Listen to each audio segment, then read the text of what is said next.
السلام علیکم ورحمۃ اللہ وبرکاتہ۔ اللہم صلی علی سیدنا محمد وعلی آل سیدنا محمد بعدد کل ذرۃ مئتا الف مرۃ وبارک وسلم۔ برادران اسلام،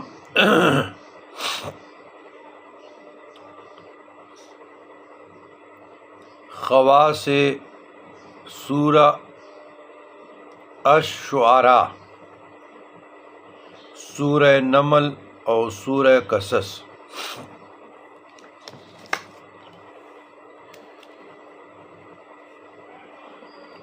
عزیزان گرامی، یاد رکھیے گا، بعض لوگ کمنٹس کرتے ہیں تو مجھے بتایا گیا کہ مختلف قسم کے کمنٹس ہو رہے ہیں، تو اس پہ پھر ہم وقت کے مناسبت سے جواب دیتے ہیں۔ تو ضروری نہیں کہ جس طرح میں ابھی سفر میں تھا، آج پہنچا ہوں، تو ضروری نہیں کہ میں خود ہی کمنٹس کروں یا اس پہ جواب دوں۔ بارہا میں بتا چکا ہوں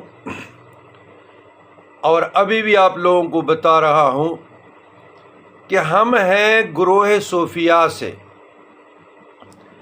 ہم فرقواریت پہ یقین نہیں رکھتے، بیلیف نہیں رکھتے، لیکن اس کا معنی یا مفہوم کوئی یہ نہ نکالیں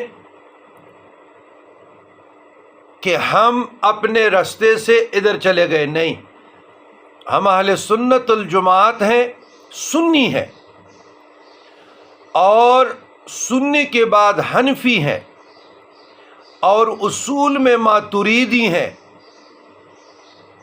پھر مشرباً، مذہباً اور نسباً یہ علیحدہ چیزیں ہیں۔